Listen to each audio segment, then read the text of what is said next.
You're listening to Bigfoot Society podcast, hosted by our captain, Jeremiah Byron, where it's all Bigfoot all the time.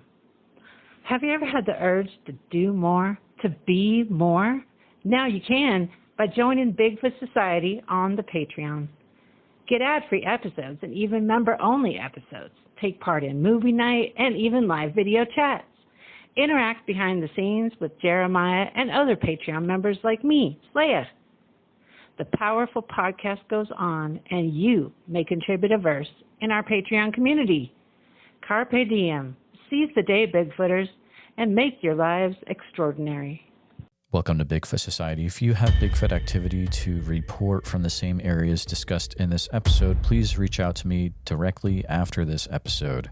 And if you'd like to be on the podcast to discuss a personal Bigfoot encounter, please reach out to me directly at bigfootsociety@gmail.com. Do you wish there was more Bigfoot Society to listen to every week? Well, there is now. If you become a supporting member over at Patreon, you get a special members-only episode every single week on Wednesdays, and sometimes even more episodes. Head on over to patreon.com/The Bigfoot Society. And now let's get on with the show. All right, Bigfoot Society, we've got the privilege of talking to Candace today. Candace is a listener, and you've heard her a few times over the last year, especially with the live show. She's based out of southern Indiana. She's had some really interesting things happen along her life so far, but we decided to have her on in her own episode. It's actually going to be 2 episodes, and we're really going to dig into it and see if we can lay it all out. So, Candace, it's a pleasure to have you on the show again. Thank you. Thank you for having me. Absolutely. I would say, another thing before we get started. Most shows, I just let the interviewee go for it. We talked in the pre-interview that this one I might be a little bit more involved just to make sure that we can keep going where we need to go. So you might hear me along the way, which is good. Candace, I'm going to have you go back to the very beginning when you first started realizing that there's some weird stuff going on and you maybe got involved with some things at the very beginning. Okay. Originally, let me put this out there. I was raised in Floyd County, Indiana. And when I was growing up there, we moved there when I was 5. And we lived, it wasn't a subdivision yet or anything. It was more farmland. And when I got to the age of 10, we had about 3.5 acres or so. And down towards the back is where we had our picnics and stuff like that. 'Cause my parents always had big gardens because they had so many kids. And when I was 10 years old, I went down there with my dad towards the back of the field, and I was climbing a tree and stuff. And while I was up in the tree, there was a cow. It was a big cow pasture. It's probably 300 to 500 acres behind us. And my dad was setting stuff up down there. And while I was up in that tree, I seen a solid black cow, and it was drinking from its mama. And I looked down at my dad and said, "Hey, there's that baby cow drinking from its mama." And he said, "Don't be real loud up in that tree." He said, "You don't want to scare it off and stuff." And he's going about his things and stuff, and I'm watching it. And I don't know what made my dad look over there, but anyway, while we're watching it and everything, all of a sudden it comes out from underneath its mama, and it stands on 2 legs. And it was solid black, and it was thin. And I would say it was 5 foot to 5'5", because when it stood up, it could see over the cow. And my dad was standing there, and he was watching it, and I was watching it.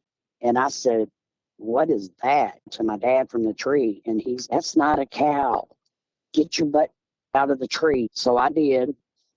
And we were having a picnic, a family reunion picnic that day.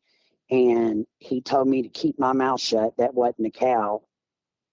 And so I got out of the tree, and we took off and went back up to the house. And I remember him saying something to my mom and stuff. And my mom was like, "What do you want to do?" And he said, "Oh, we're still having it. We're going to keep our mouth shut." I want to ask a few questions about that, if that's all right.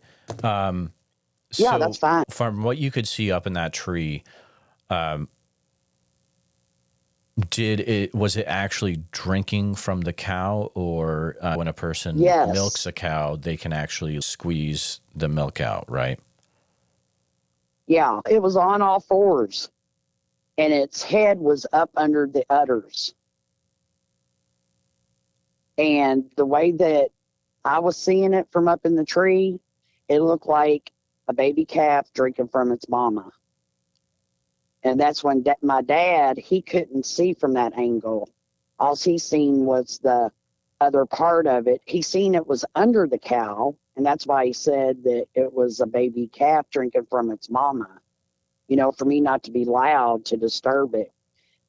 But when it came out from underneath, now it could have been squeezing the nipples, like sitting under it, doing it, how you're saying. But from the angle that I remember seeing it, to me, it was just a baby calf drinking from its mama until it come out from underneath the cow and stood up. And so it was on all fours then at that time when it was under the cow? Yes. Okay. Yeah, it was on all fours. But you could see, so it was on all fours, and you could see the head drinking from the cow. Yeah. Yeah, sucking on its mama's udders, nipples, or whatever. Was your viewpoint from, let's say, the behind, so you could see the behind of the Sasquatch's head, or you're seeing the side view of the head so you could actually see it drinking from the cow, or? Yeah, the way the cow was facing, it was coming uphill. The cow was like kind of catty cornered, like its head was facing the tree where I was. My dad was more to the rear end of it. And all he could see is that it looked like a baby calf underneath its mama's udders. And I could see the whole back end of it with its head cocked up underneath the cow. And I thought that I seen the legs and stuff. And that's what made me, hey, there's a baby calf drinking from its mama and everything. And then when it stood up from like where the cow's milk sacs hang down, its nipples, when it stood up, it just looked directly over the cow straight to where my dad was. It didn't really look up to the tree where I was. When it stood up, it looked straight at my dad. And when I looked down, that's when I seen my dad looking at it.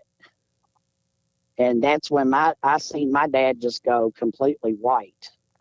And he told me to get my butt out of that tree. That wasn't no cow. That's what he said. What year was this? Yeah, approximately? freaked him out. I would say like in the 70s. Okay. Probably, gotcha. See, I'm 57. Yeah, this was in the 70s. And it wouldn't be the first encounter in Floyd County either, because we were surrounded by woods.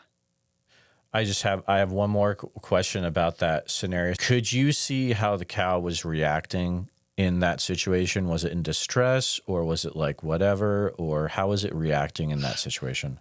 It did not move. The cow did not budge. That cow did not move. It didn't move. It didn't do nothing. It was just quiet as could be, like it just stood there. Okay. Like it was stiff. So was that, I'm not familiar with cows myself overly, but growing up, would you see cows being milked pretty regularly? Was that a normal way for a cow to react when it was being milked, or was this completely different?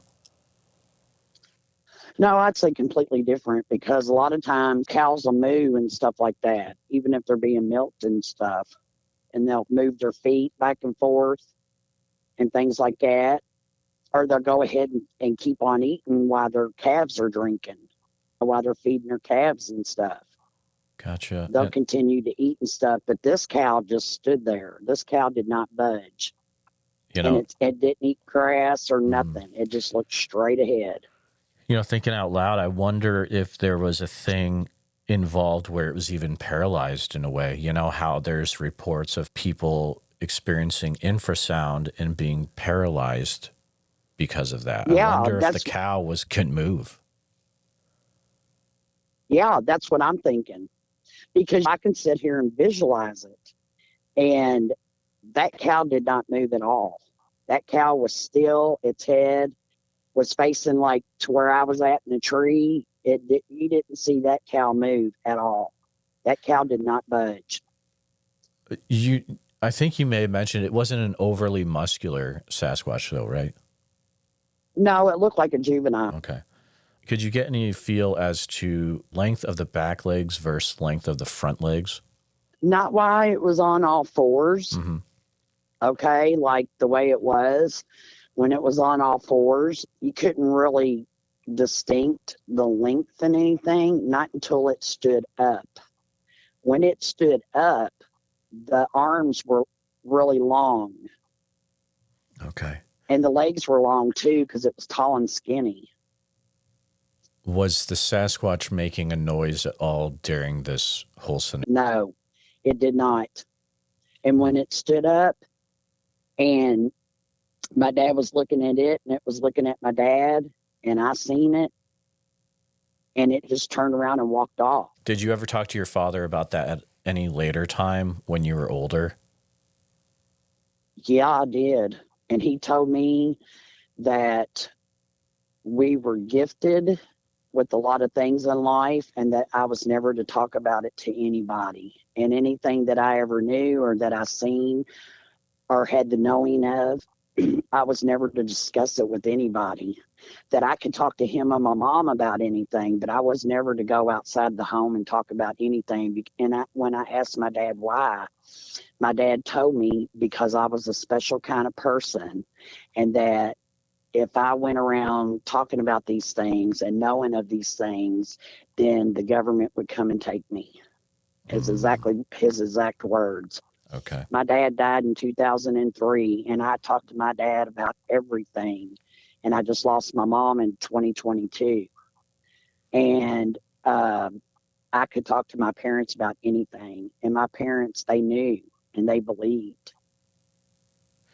Do you think they had things happen to them when they were growing up as well, potentially? Yes, yes. Yeah. And I was always taught too. See, there's 8 kids in my family, 6 of us living. And I have an older sister that is like how I am, but she's not as open. She's more closed off about things. But I'm not. I'm more open about spiritual things. And I believe that I've been gifted with certain abilities.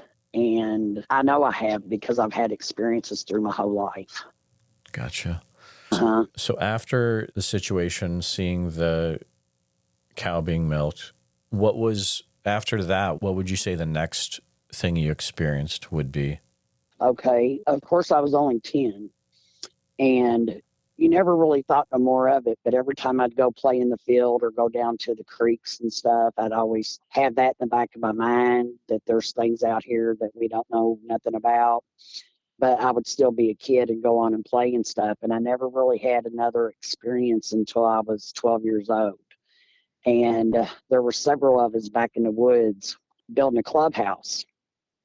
And one of the girls, she walked down over the hill in the woods and she come running back and she's, Candace, you got to come and check this out. What is this? What is this? The other person was up in the tree hammering away or whatever. And so I had my little sister there. She was probably about 10 at the time. And I went down over the hill with her. And she said, look, it's covered in hair. What is it? And I said, I don't see nothing. Where's it at? And she pointed, and I followed her finger, her arm, where she was pointing to the tree. And as I was doing that, this thing peeped out, and it jumped. And when it jumped, I seen the whole thing up close. It wasn't that far away from us. And it was what it was doing, it was going from tree to tree. So we hollered for my friend's brother. Well, he come down there. And he's like, well, I don't see it. And I was like, wait a minute. It just went behind this tree.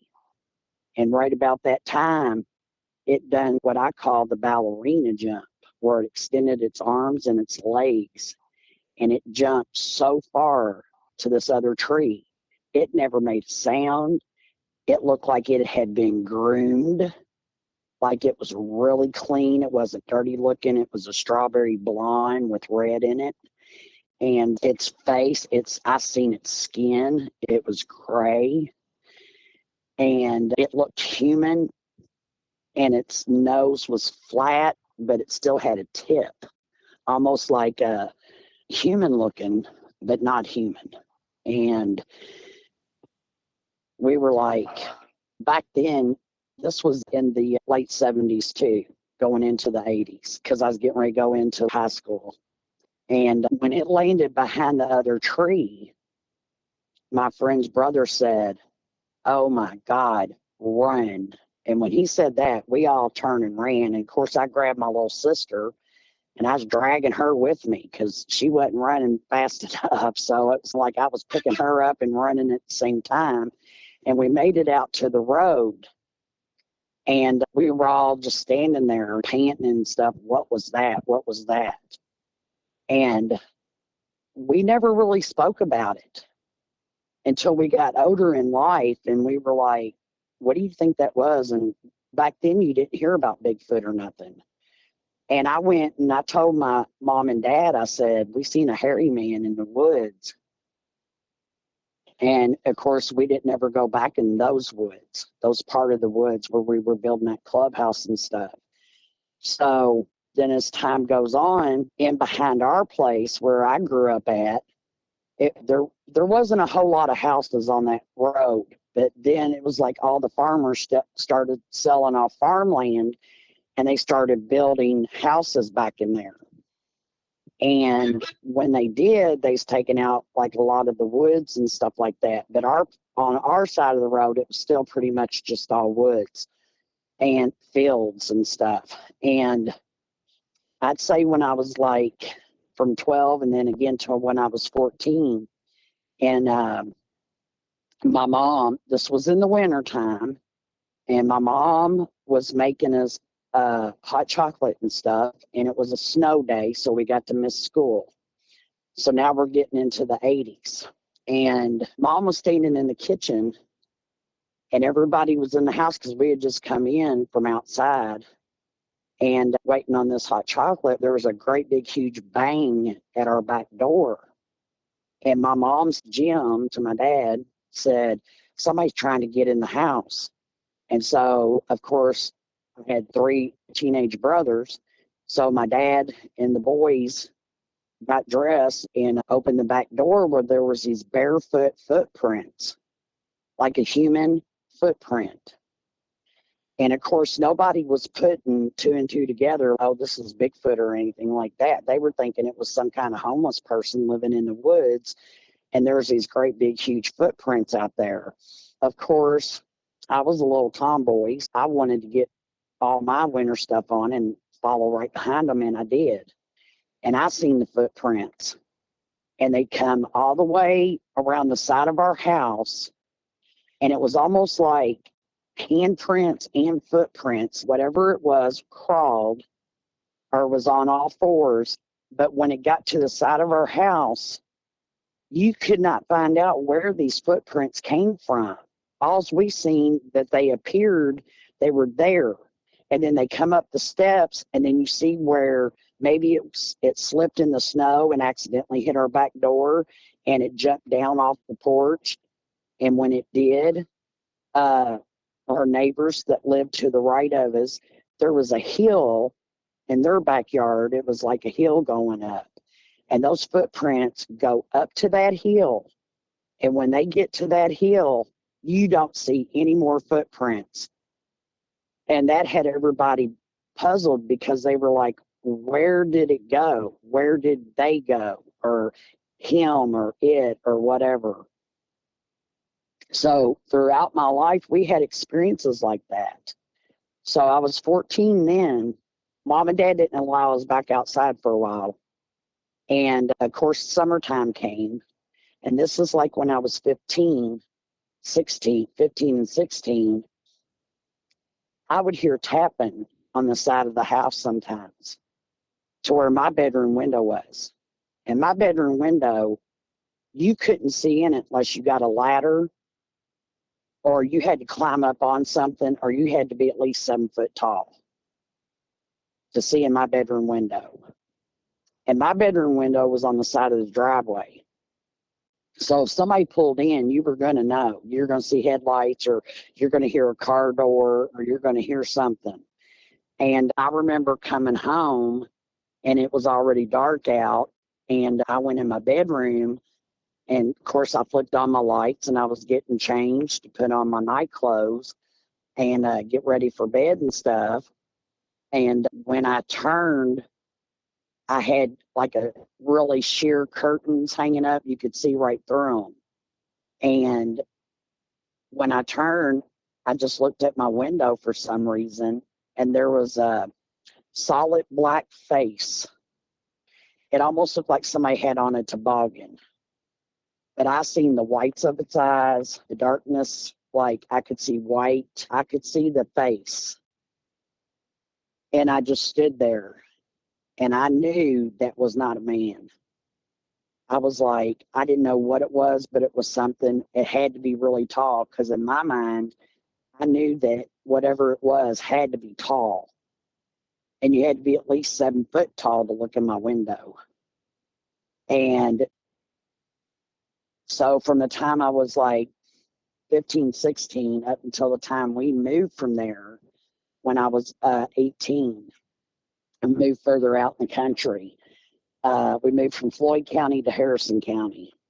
And I just knew that there was things in those woods, and there was things that was just curious. But when I flipped off my light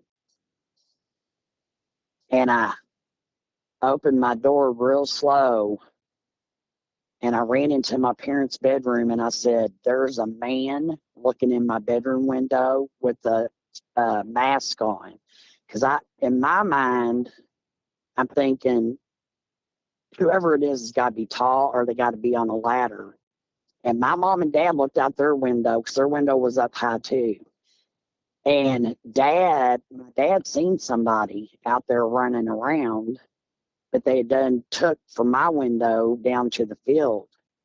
And of course, my dad, he grabbed a shotgun. He was going out there and shoot one off to scare whoever it was.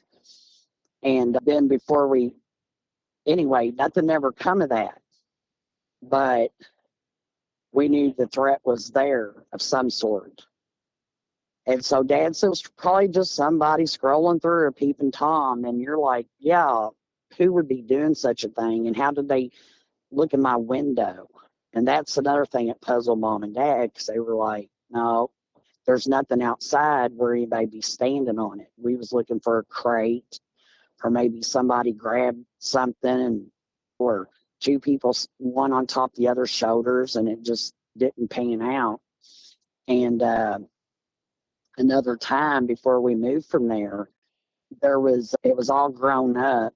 Like I said, it was woods. My mom and dad pretty much kept their whole back area clear, because we always had big gardens. But the neighbors on one side, they would let theirs grow up along with the wooded area and stuff. And this was during another cookout too. I seen figures laying. They were laying down. They were just laying down. I'm trying to remember if there was 3 or 4 of them, but they were laying flat in the woods. If you would lay on your belly and prop your hands underneath your chin, like you're going to lay in the floor and watch a movie, that's exactly what they were doing. They were laying on their bellies, watching the cookout and stuff go on. And I don't know if it was just the smell of the food, the people, maybe a little bit of both. And when I went up to say something to my dad, him and a couple of the family members or whatever, because neighbors would always join in too, a couple of them walked over there, but when they did, there was nothing there. So at that point, you have a Sasquatch that is a peeping Tom while you're getting dressed for the night. And that happened only one time? One time that I know of. Okay. You know how you get a feeling that you're being watched? I would always have a feeling that I was being watched. And there would be times that I would be outside and I could hear my name being called. They weren't calling me Candace. They were calling me something else that only my family called me. What kind of voice was it? Like a man's voice. Okay. It was like a man's voice. And I know that I always had a feeling that no matter where I went or what I was doing, I always felt like I was being watched a lot. And especially when I would be at home, if I'd be outside or anything like that, I would have these feelings come over me that I need to get back inside or that there's something watching me. But I just never really talked about it to anybody other than my mom and dad or my immediate family because I was always told that people's going to think you're crazy. You don't want to let the wrong people know because they will come and take you. And see, I grew up going hunting and fishing and boating and going camping all the time. I grew up just being outdoorsy and stuff. Absolutely. So they called you a name from the woods that only your family would know. So it was some sort of nickname. Yeah. What was your emotional state when you started to hear that special name called to you from the woods or from outside? I would just go into prayer because at first I thought it was maybe demonic or something. I didn't know. You know, I was raised Pentecostal. And once we reached a certain age, we had the choice to keep going to church or not or whatever because once you got a certain age you were dating, getting married and things like that. There was other things going on in your life, and I come from a really big family, so there was always other things going on. So as I got older, and I think the first time I really heard them call that name is I was about 15. And of course you look around, you're like, what in the world? Who is that? And I just thought maybe somebody was messing with me. And then when I told my mom and dad that I heard my name being called, they just told me to go into prayer because that wasn't healthy for me to be hearing that. And that's where I took that. But now that I've gotten older in life and everything, and as time has went on, I know they can hear us. I know they mimic, and not just the Bigfoot either, other things too. And I know that they can mimic sounds. They can do owl sounds. They can actually uh, call your name.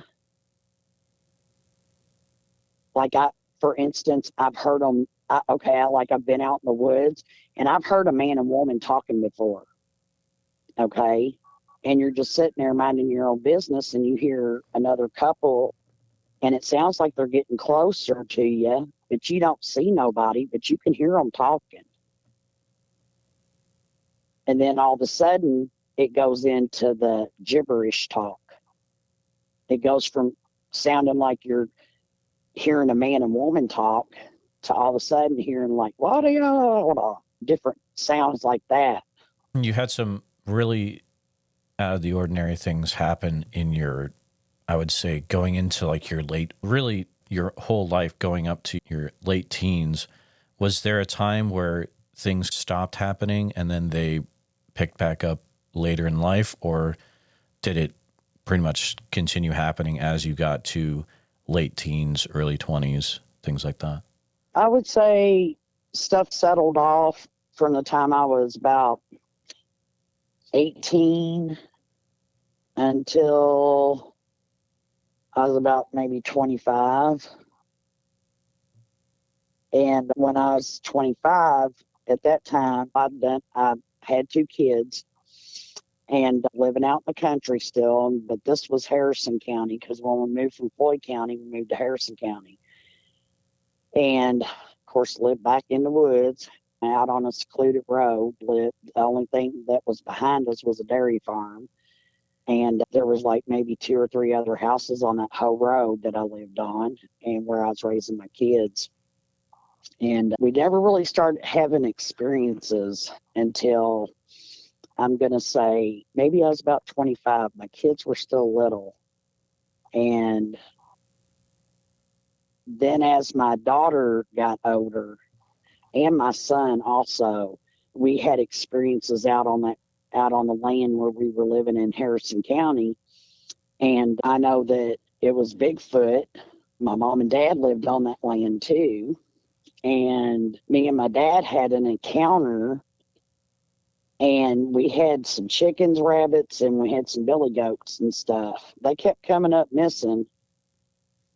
And so my dad built this really big, like 6-foot tall fence where these billy goats couldn't jump out over it.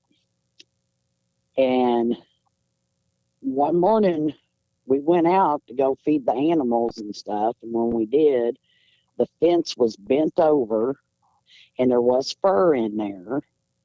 The billy goat was gone. The rabbit cages that we had were built about maybe 5 feet, 6 feet up in the tree. And on top of the rabbit cages, we had great big creek rock. And one of them, the creek rock, is pretty heavy to take it off there to feed our rabbits and stuff. And we had them up high like that because we didn't want coyotes or anything getting a hold of them. And so the billy goat was gone, and the rabbits in the cage or cages, all the creek rock had been taken off of the rabbit cages. The rabbits were completely gone out of the rabbit cages, and the creek rock was put back on top of the rabbit cages.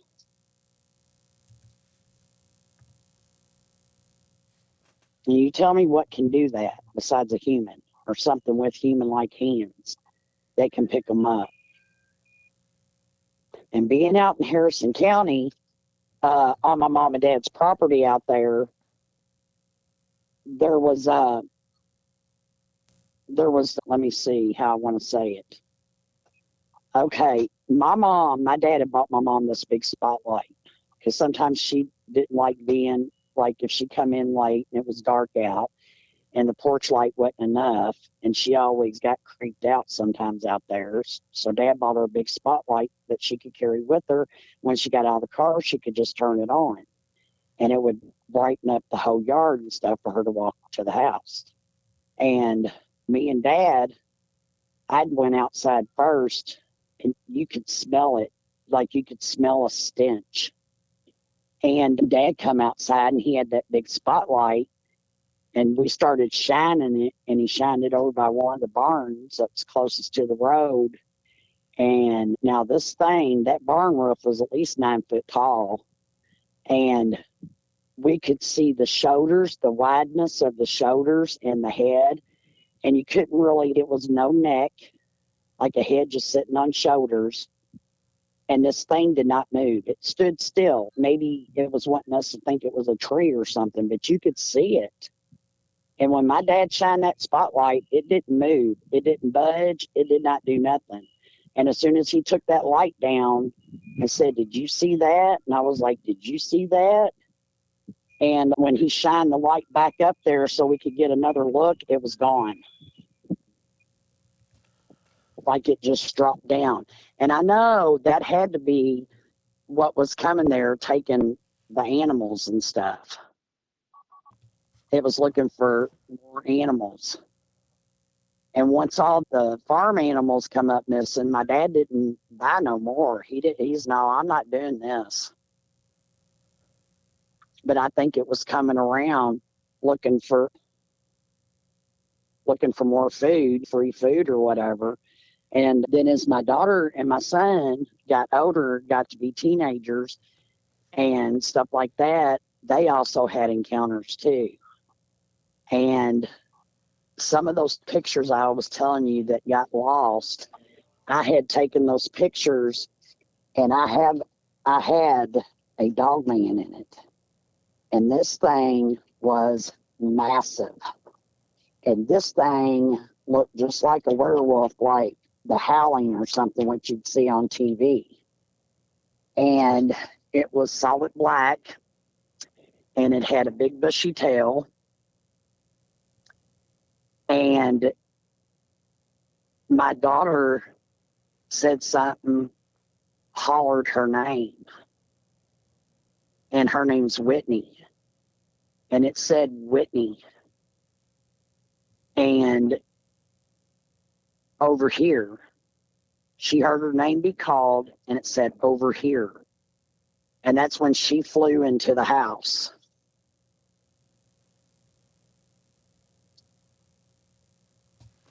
And all this is on that same property that you were on your kids with? Yeah. And my kids were raised out there and raised on that property. Mm-hmm.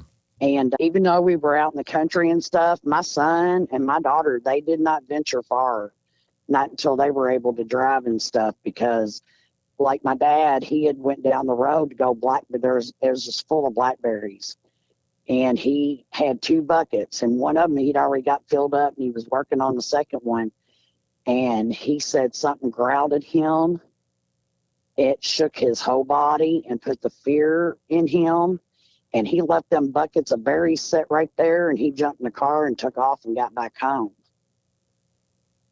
And he didn't go after the buckets of berries either. He left them set. He said whatever it was, didn't want him down the road in that area, and you couldn't really walk down that way because it was the dairy farm, and then it was all cornfields and stuff.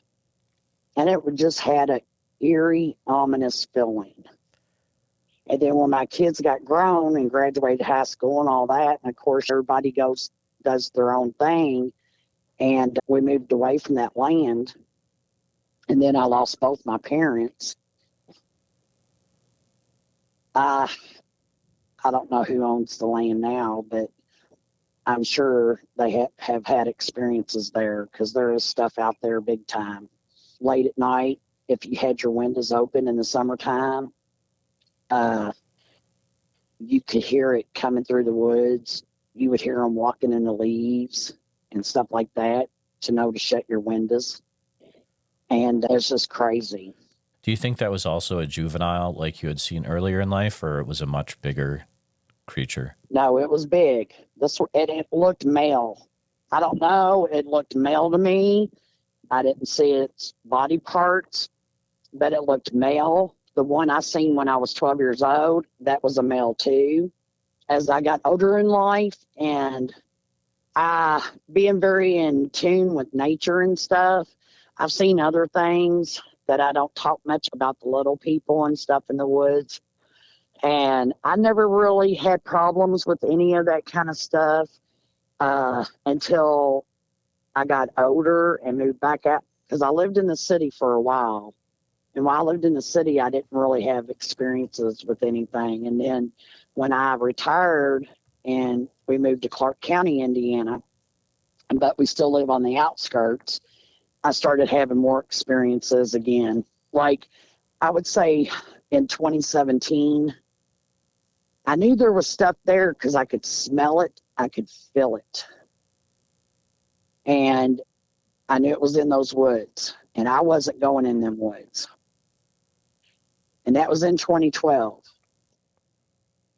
I don't know what possessed me to go in the woods, but I just started thinking about arrowheads and rocks and all this kind of stuff, because I like to collect that kind of stuff.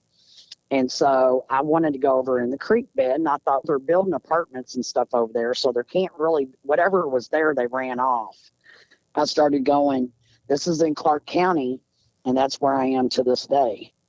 But the area that I was living in, I had to move away from because it was really bad.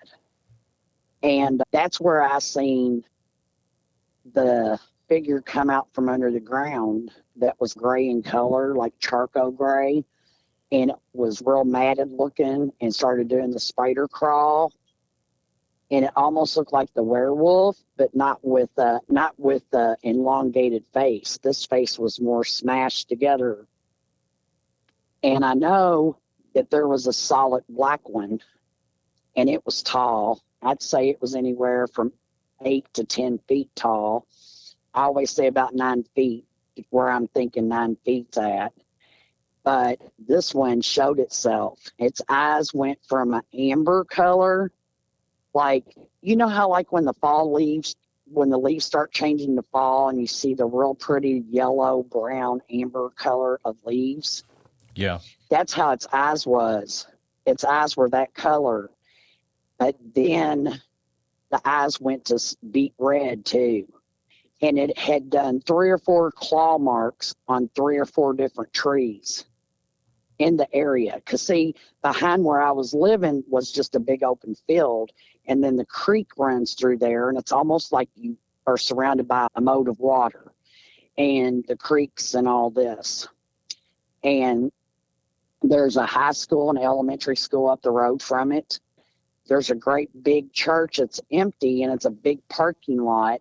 And you would not think that there's anything bad back here in these woods, because it goes into open fields, like, you know, behind people's houses. And then they built apartments over there and stuff. But when you walk back there, you just know. And they had taken 2 really healthy trees and made a big X. And the first thing that I seen when I seen that was, do not enter, stay away. But that's where I found the burial mounds. I found burial mounds. I found hair inside the burial mound. I don't know if they're Dogman or Bigfoot, because I didn't stay long enough to dig them up. I was going to ask, how do you know what's inside the burial mound? Did you I actually got down on my hands and knees and moved the dirt. I moved the dirt and found the fur. And there's solid white fur and there's solid black fur. And and I got pictures, that what I told you a few years back, and somebody wiped me clean. Everything that I had was taken. And even my email, everything. And I even had a baby one up in a tree. I had a picture of the mama one. They were solid black, and you could see the long black bushy tail. And the baby one, their eyes were solid white. And not white like how you would say chalk white. These were opalescents. Okay? They were solid black in color, but you could see their fur and everything. And when I seen the one climb the tree, there was a fallen tree, and I seen it going up that tree. And when it got up in that tree and I took a picture, I didn't even know I had a picture at the time. But I got growled at, and it was so deep that it made your body vibrate. Like you actually could pee your pants. And off where these burial mounds are, it's not really far off the road, because there's like a big ditch. And once you go jump over that big ditch, you go right back into the woods about maybe 100, 200 feet, and there they are. But you would never know it. You would think that it's just like a little mound or a little hill or dirt, or where they took dirt out and stuff. But no, there's stuff buried there. And further back, I would say about another 300-400 feet from there, on one side, is where I found the sticks. Okay, like a teepee. If you take a one-man dome tent, or not a dome tent, but a teepee, if you take a tarp, a small tarp, and you do a string from one tree to the other, and you drape it over it, you make a teepee. That's how the sticks were done. And they were low to the ground, like whatever it was crawling in there. And also, before I had the fear come over me and stuff, and I was down in there in the creek, I found tunnels that were being dug. There was actual tunnels. And what they're doing is taking fallen branches, tree branches, sticks, and if you're going down a creek bed and you're like, oh, that looks like a beaver dam. Don't always think that it's a beaver dam, because that one gray looking thing that came out of there, it was doing the spider crawl. It came out of that hole. It came out of there. And it was fast. Okay. And before all this had happened, I had taken my grandkids back here to go rock hunting and stuff. And I had talked about it on another episode, and people were like, why would you take your grandkids back there if you knew? At that time, I didn't know. I had sensed something back in 2012 that I figured, since they were doing all the construction in the building around that area, that there wasn't going to be nothing back there. But I was sadly mistaken. We had to move away from that area because it got bad. You could hear them at night getting in your trash can. I could walk into the woods out my back door. As soon as I took a right, boom, there's the woods, the creek, everything right out my back door. And I would find bags of trash back there where trash had been gone through. And if it was a wild animal, they would have knocked the trash can over. You could hear the trash can lid being raised up and then being put back down. And when you flip the light on, you wouldn't see nothing. You wouldn't hear nothing else. But if you went so far, just not even that far back in the woods, I'm telling you, I had hundreds of pictures, and I had pictures of them. And when I shared all this information,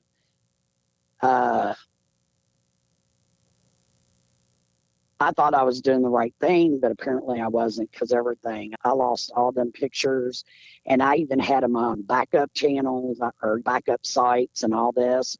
All of that was gone. Anything that pertained to any of that stuff was gone. And that was, yeah, it's been a doozy. Now, older in life, and me going to help my cousin and stuff, and I stay out there. They lived in one house on the 10 acres. And I've had a lot of Bigfoot experience down there on that property. They've even come up to where when I was staying in a tent and smashing on the tent and stuff, and we had to call the police. Is that Harrison County as well? No, that's Clark County. When I started out, that was in Floyd County. Then the episodes with when my kids were little, that was Harrison County. And then the rest of it has all been Clark County, except for back in 2020, 21. That was also Floyd County, and that's when I was on my friend's 110-acre farm. And that's when when I was standing in the creek, and something told me to pick this rock up and stuff. That's when I seen the two Bigfoots standing by a tree, like not even 100 yards away from me. The one was on the outside of the tree. The other one was behind it. And that's what I talked about, like in that one episode when I talked to y'all, and I told you it was blonde, had blonde hair and everything. And it was just mine speaking to me. And they basically wanted to take me with them, is what that came down to, but they didn't. And I was forever so grateful. What were the main things that made you think that they wanted to take you with them? Because the one with the blonde hair, it's like the Mindspeak thing. What he said to me was he wanted me to go with him. And I've been told that more than once, especially when I've seen the portals open up, or like what I call the vortex or portal, and I feel the vibrations. And the other one that was there said no. And I was not in agreement with it, but I knew that it was bad. And I knew that if I went with them, I wouldn't come back. I'd be a missing 411 type episode or something. Do you think those were both males as well? Yes. Yeah. And some of them, that has mind spoke to me, told me that because I called them hairy man or hairy woman or whatever, I've had some, and I know that they say this out of Canada and stuff, but they tell me they were the Sabe people because every different tribe has a different name. And they're like the Watchers. And they can cloak, and they can come through different portals and stuff like that. And they've been here for a very long time because the ones that I had the encounter with, and I said to them, why are you here? Why don't you go back to where you come from? That's when I seen on the land, I seen these Egyptian looking people. And when I said that, pardon me, I get really overwhelmed is what I want to say, because it just all comes back flooding to me so fast. They told me they've been here for centuries and that people have always tried to get rid of them, but they're not going anywhere. Those were their exact words to me. And when I looked down, there was this rock, and I still have it. It's like a heart shaped, and it's like a black onyx looking, or Osbadian rock. And when I bent over to pick that up, and when I came back up, they were gone. When was the first time that you had some sort of communication with them? Okay. I always felt like ever since I was little, I would have feelings. If you go in a haunted house and somebody jumps out on you and it scares you and you go, it's just for that split second. Mm-hmm. I've always had feelings like that for the split second. Not until I was probably in my 20s. In my 20s is when I started hearing them talk. I would get images sent to me. I would get images, and I would just play it off. Or sometimes then there's times that I am up for 24 hours because I can't go to sleep because I feel an urgency, or I'm feeling things. I've woken up with marks on me. A lot of people say, oh, that's demonic. Let me tell you something. I know prayer and I know how to pray, and that does keep things at bay. But I feel like a lot of times people don't understand a lot of Native American ways. And my father had that, and it runs on my dad's side. And I do have those abilities. And I had to learn throughout my life how to block them out and how to just put a shield around myself. But I can go in the woods and I can tell you when there's things there, when there's not, if it's good or bad, because I can feel them. And it's always been that way. For me, I can't really pinpoint it, but I would say the more Mindspeak stuff is when I was in my 20s. And then it cut out for a while because I was in nursing and I worked a lot of hours and stuff. So I was more involved with my job and going to work and take care of my kids and doing things like that. It's not until I was probably in my 40s is when the Mindspeak thing picked up. And then once I retired, it just went full blast. And I guess because maybe I had more time on my hands, I was out in the woods a lot more and stuff like that. Can you share a time when you said it went full blast and things really escalated? Do you remember a specific instance that is from that time period of like when things really started to escalate? Yeah, in 2012. Okay. When I was living in Clark County, Indiana, and living on the outskirts and living by those woods where I seen the thing come out of the ground and do the spider crawl and all that, and seeing the Dogman type beings. And that's when it really escalated, and it's been going strong ever since. I was told to quit taking pictures. I was told to, I guess because you're capturing their essence of them. You're capturing something that they don't like for you to capture. Okay? And so they don't want you having the pictures. If you do take pictures and you're out in nature and you see something in them, they expect you to delete them. That's what I got told. And they can mess with your electronics. And I know that firsthand. Something messed with my electronics. I went from 2012 until 2022. I went through 8 phones and 2 tablets Oh, wow. for having interaction with them. Yeah. And I can't say that everything was actually okay. Like, I know when I see the Bigfoot, and I know when I feel like I see the Dogman, because even when I've seen Bigfoot, I've had a certain amount of fear, but not fear, like that they were going to hurt me, that they could hurt me, because not all are good. There's some that's rogue. They go rogue. And I know the females travel a lot with their young, and the males stay in place.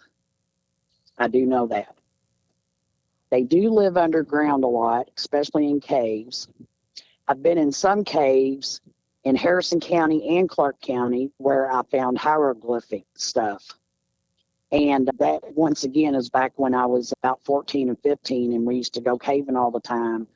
And back then, you didn't really have cameras and stuff other than the little 110s they used to sell like at the grocery stores. But a lot of times we didn't even think to take stuff like that with us when we went caving. Did that happen before or after you had the Peeping Tom incident around that age?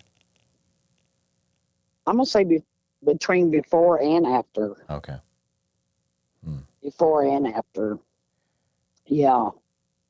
Yeah. Do you think you ever brought anything home, or maybe, because you were out there doing those sort of things, maybe something followed you home, perhaps? Yeah. Yeah. Now that I'm older, yeah, I do believe that. I do believe that. And these experiences I've been having out at my cousin's, I don't know if I'm going back there. I don't know if I'm going to go back there, because they do come up to my bedroom window at night. And the only thing that's on the back side of the house, there's a real long deck, but it has an awning. So they would have had to got on all fours. There's no way they could have stood up to my window, because on the back side of that house is my bedroom window and the bathroom window. And I can hear them out there at night. I can hear them hoop and holler. I've also heard the coyotes scream in with them. And as much as I want to be out there, I can't hardly go anywhere on the property except for in the open field. I can only be in the open. As soon as I get next to those woods or go out on that knoll, stuff starts happening. Okay, I was in town at my daughter's for about a week. And then when I got back out there, my cousin and her husband, they weren't home. And I was sitting out on the back patio or the back porch. And while I was sitting out there, of course, I'm being real quiet. It's just me by myself. And they started doing the knocks, and they started hooping back and forth with each other. Hey, she's here. And that's the vibe I got. And all I could do was pray and just say, please, just don't come up here. Don't come up here. I don't want to see you. Just stay where you're at. But they have to go. It's just all out in the woods. You're just surrounded. And then once I go through the little patch of woods, it's a big open fields where the barns and stuff like that are. It's just hills and some open field, like what you would call a backyard, but it's a big field. I can go there, but once I start going closer past the barns into the woods, I just cannot go down there. I just can't. And something tells me not to go that way.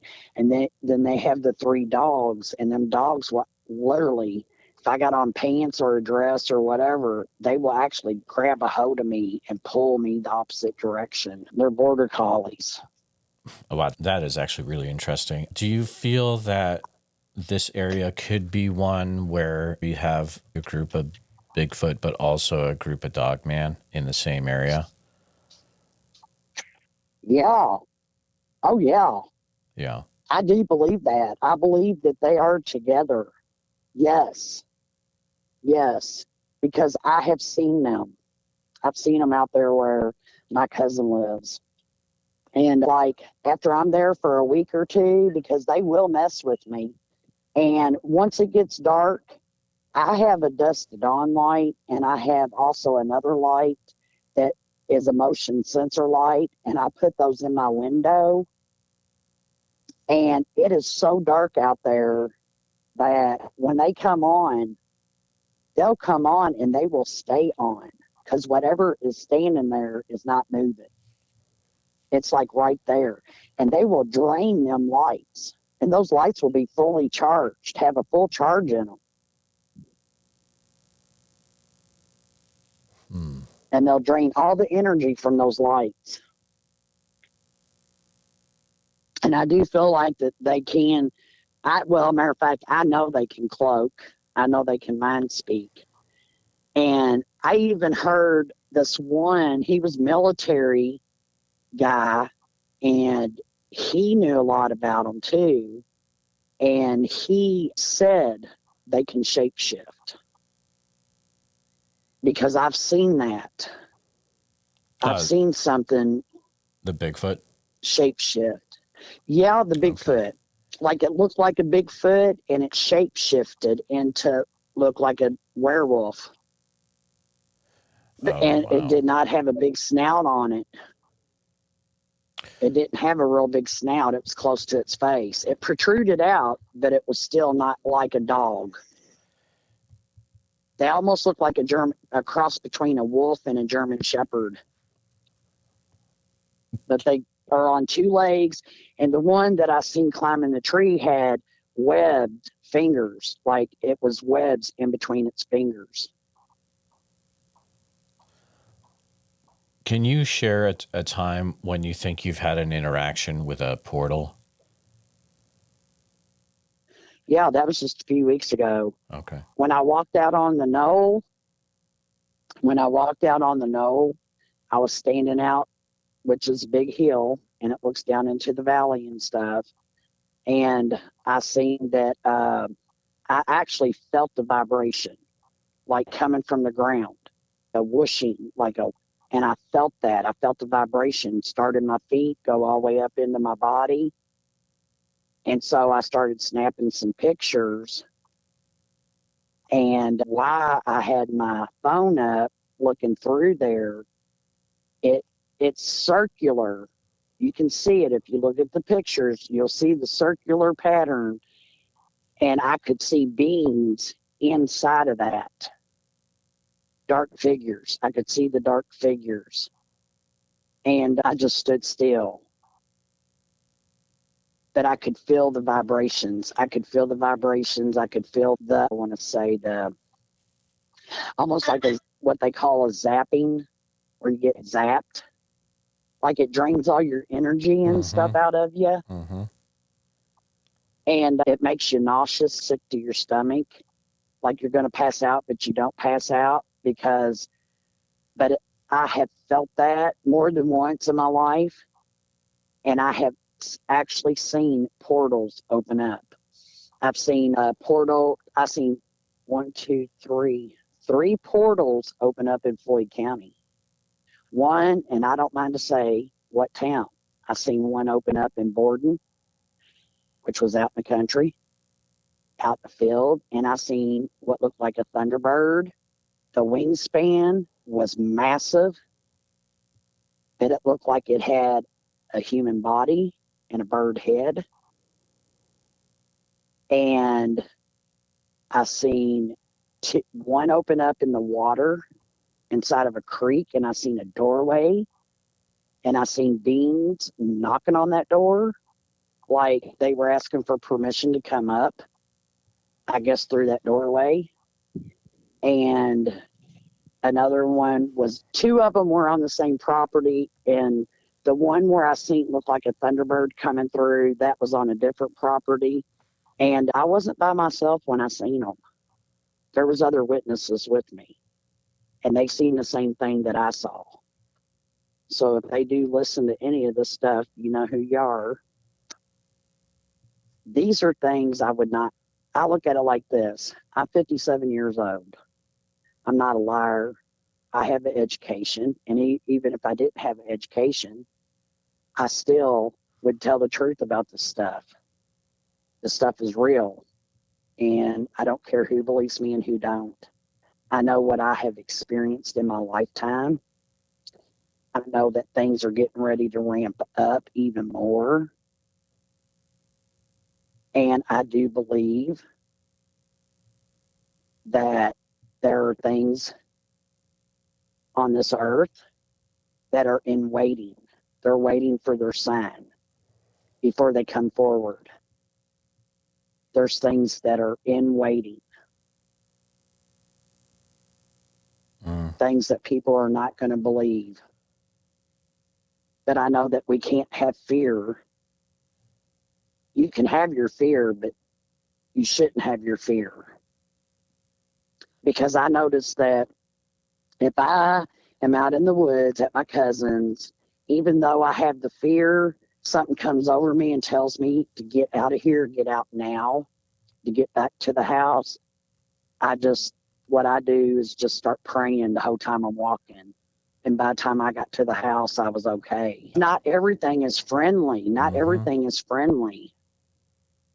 And they do know how to open windows and doors. If they wanted in, they're going to get in. Are you talking about like windows and doors of a house? Yeah. Yeah. Yeah. Windows and doors of a house. They do. They watch. Some are called the watchers. They watch everything. Have you had a situation where one has tried to open up a door of a place that you've been inside?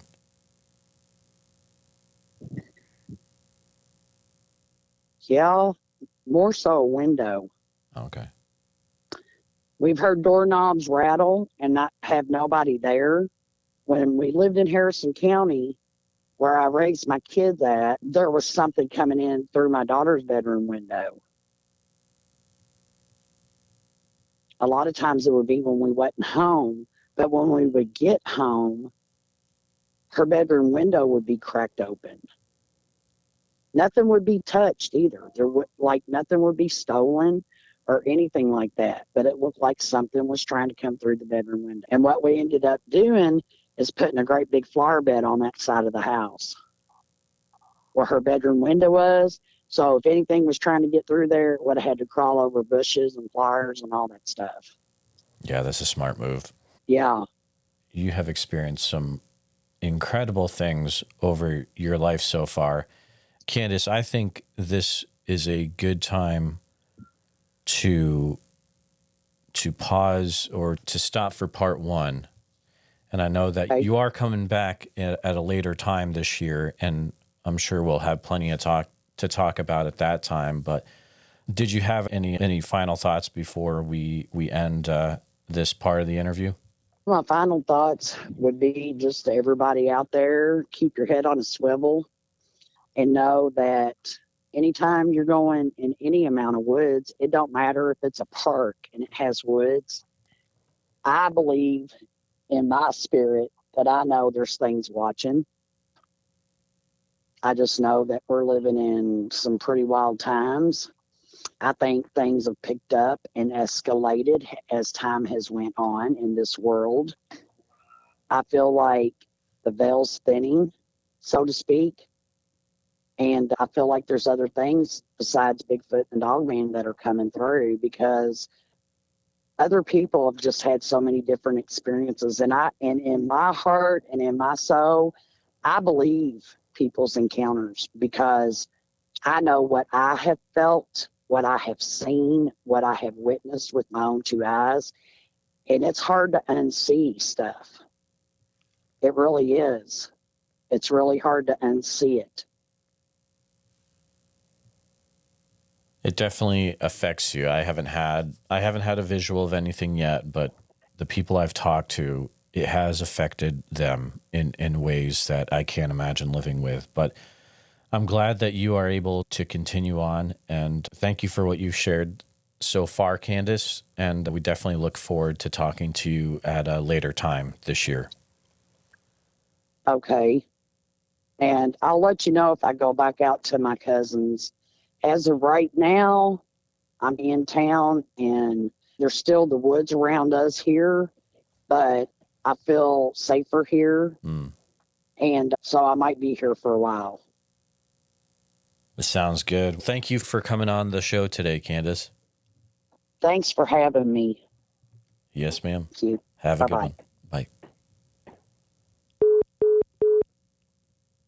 Please take a minute to help out the show by subscribing on YouTube, making sure you hit the bell so you don't miss any notifications, and share the episode on YouTube with a friend. Also, if you're listening to us on a podcast, thank you so much. Make sure that you're subscribed, share the show with a friend. Really, it's all about sharing the show wherever you can. If you've had a Bigfoot encounter related to the following or know someone who has, please reach out to me at bigfootsociety@gmail.com or pass on my email. Here's a list. If you've had any encounters in Oregon, which I'm sure there's probably a few of you out there, please feel free to reach out immediately. You can use email bigfootsociety@gmail.com. A special thank you to all the Bigfoot Society Patreon and YouTube channel members. It's your support that helps keep the show going, and I extremely appreciate it. If you want to join in the fun, you can join over at patreon.com/the Bigfoot Society. I'll see you there. And again, thanks for listening.